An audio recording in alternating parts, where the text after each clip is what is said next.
সন্ধেবেলা চায়ের সাথে বিস্কুট খেতে একঘেয়েমি লাগলে এই স্ন্যাক্সটা বানিয়ে ফেলতেই পারেন, বা সারাদিনে মনে হচ্ছে কিছু একটা খেতে ইচ্ছে করছে, তাহলে কিন্তু এই স্ন্যাক্সটা বানিয়ে স্টোর করে রাখতে পারেন। দুর্দান্ত টেস্টের। তো চলুন দেখে নিই। নমস্কার বন্ধুরা, মিঠুর কুকিং চ্যানেলে আপনাদেরকে আবারও স্বাগত। আমি কিভাবে করেছি, মুগ ডাল 4 থেকে 5 ঘন্টা ভিজিয়ে রেখেছিলাম খুব ভালো করে ধুয়ে। আমি এখানে হাফ কাপ মুগ ডাল নিয়েছি, নিয়ে খুব ভালো করে ধুয়ে ভিজিয়ে রেখে দিয়েছিলাম 4 থেকে 5 ঘন্টার জন্য। এবারে জলটাকে ঝরিয়ে নিলাম, মানে স্টেন করে নিলাম। দেখে নখ দিয়ে টিপে দেখে নিয়েছি সেদ্ধ হয়ে গেছে। একদম 1 টিস্পুন তেল দিয়েছি ফ্রাইং প্যানটা বসিয়ে নিয়ে। 1 টিস্পুন তেল দিয়ে একটু গরম হয়ে গেলে হাফ টিস্পুন দিয়েছি জিরে, গোটা জিরে, হাফ টিস্পুন দিয়ে দিয়েছি কালো জিরে, আর হাফ টিস্পুন দিয়েছি গোটা ধনে। দিয়ে একটু ভাজা ভাজা করে দুটো ডাল আর কি, ছড়া যে বলে না, দুটো ছড়া, ওই 15-20টা মতন এক একটার মধ্যে থাকে, 12 থেকে 15টা মতন পাতা, কারি পাতা। সেই পাতা আমি দুটো এরকমভাবে ভালো করে ধুয়ে নিয়ে একদম কাঁচি দিয়ে ছোট্ট ছোট্ট করে কুচি করে দিয়ে দিয়েছি। যেহেতু আমার কারি পাতার ফ্লেভারটা খুবই ভালো লাগে, একটু সাউথ ইন্ডিয়ান টেস্ট আসে, এর জন্যই আমি ইউজ করি। আর কারি পাতা খাওয়াও ভালো বলে কিন্তু কারি পাতাটা আমি বেশ ব্যবহার করতে ভালোবাসি। চাইলে আপনারা স্কিপ করতে পারেন, যদি অনেকের স্মেলটা ভালো না লেগে থাকে তাহলে ধনে পাতাও দিতে পারেন। এরপরে 1 টিস্পুন মতন আমি কসুরি মেথি খুব ভালো করে ড্রাই রোস্ট করে রেখে দিয়েছিলাম, এটা গুঁড়ো করে রাখলাম।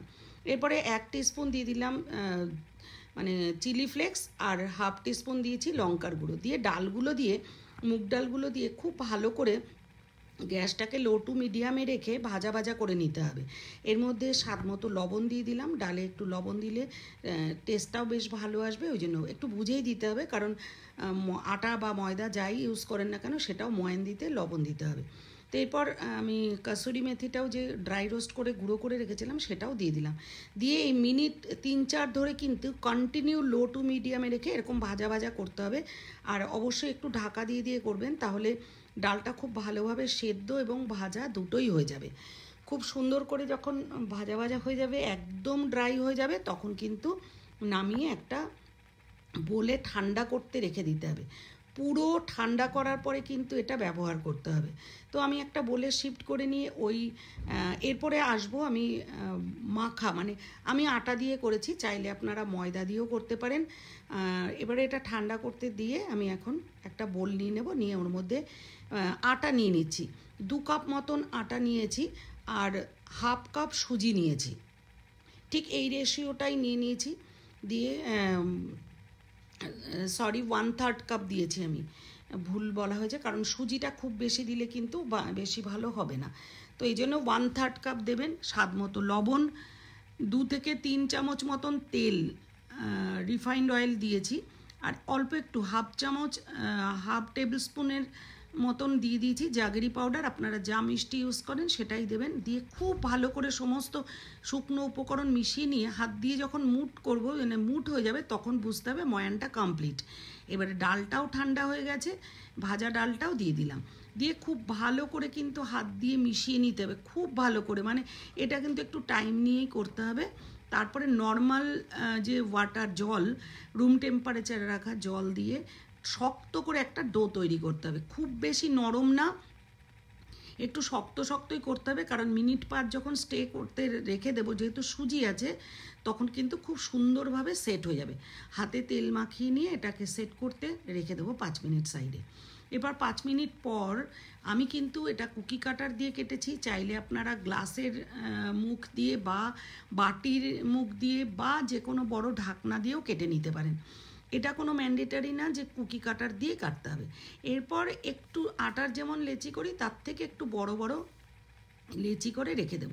দিয়ে একদম অল্প করে আটা ছড়িয়ে বেশ বড় করে, খুব বেশি মোটাও না আর একদম থিন পাতলাও না, ঠিক এইভাবে করে আমি বেলে নেব।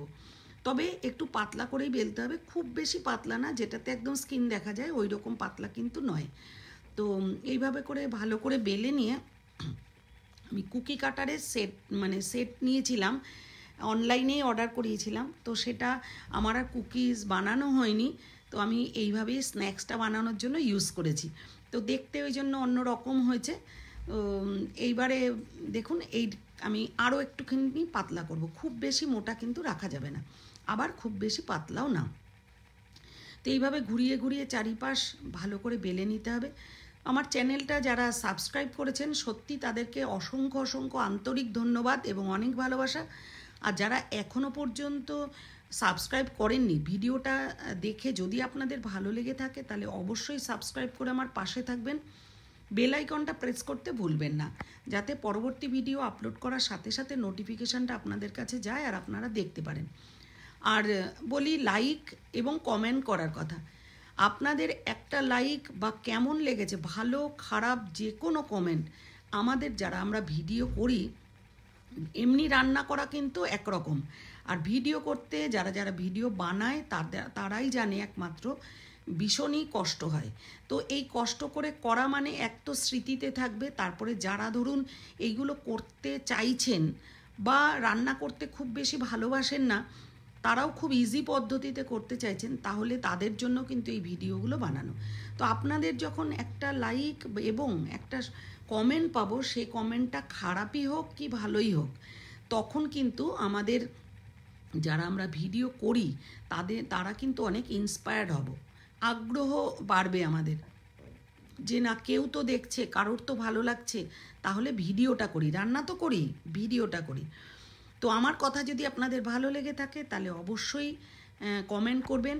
আর যদি মনে হচ্ছে ভিডিওটা চলে যেতে পারে, আপনাদের আগামী দিনে দরকার হবে, তাহলে টাইমলাইনে শেয়ার করে রাখতে পারেন। তো এরপরে আমি তেল দিয়েছি, অনেকটাই তেল দিয়েছি, জাস্ট ডুবিয়ে ভাজবো। হালকা যখন বুদবুদ উঠবে মানে গরম হবে, ঠিক সেই সময় কিন্তু স্ন্যাক্সগুলো ছেড়ে দিতে হবে। তেল একদম ফুটন্ত হওয়ার পরে কিন্তু যাবে না, কারণ তখন আর ক্রিস্পি হবে না। যেহেতু আমি বেকিং পাউডার বা এই জাতীয় কিছু ইউজ করিনি, তার জন্য কিন্তু এছাড়াও ক্রিস্পি করতে হবে। তো এই একটাই প্রসেস, যেটাতে একদম জাস্ট তেলটা হালকা গরম হলেই দিয়ে দিতে হবে। আর পুরো প্রসিডিওরটা লো টু মিডিয়ামে আঁচ রেখেই করতে হবে, হাই হিট কিন্তু করা যাবে না, তাহলে ক্রিস্পি হবে না, উপর থেকে কালো হয়ে যাবে পুড়ে, আর ক্রিস্পি হবে না। তো এরপরে আমি একটা প্লেট নিয়ে, যেহেতু তেল সম্পর্কে আমরা সবাই কম বেশি সচেতন, অথচ তেলে ভাজা খেতে হবে, তাদের জন্য কি করতে হবে, একটা প্লেট নিয়ে তাতে কিচেন টিস্যু যেটা আছে সেই টিস্যু পেপারটা দিয়ে তার উপরে যদি আমি কোনো ভাজা কিছু তুলি, তাহলে এটা আমরা সবাই জানি যে তেলটাকে টিস্যু পেপারটা সোক করে নেয়, তাহলে একদমই তেল থাকবে না ভাজাটার মধ্যে। এই কারণেই টিস্যু পেপারটা ইউজ করেছি। তো এবারে সমস্ত স্ন্যাক্সগুলো ভেজে ভেজে টিস্যু পেপারের মধ্যে তুলে রেখেছি। নিয়ে এরপরে দেখুন, একটা ভাঙতে গেলেও কিন্তু দম লাগবে, বলে না, দেখুন ভাঙতে যাচ্ছি, ভাঙছে না, একদম হাত দিয়ে সুন্দর করে ভাঙতে হবে, এই যে এইভাবে ভাঙতে হবে, একটা ক্রাক করে একটা আওয়াজ, মানে এতটাই ক্রিস্পি হয়েছে, আপনাদের সাউন্ডটা শোনাতে পারলাম না। যদি ভালো লেগে থাকে অবশ্যই লাইক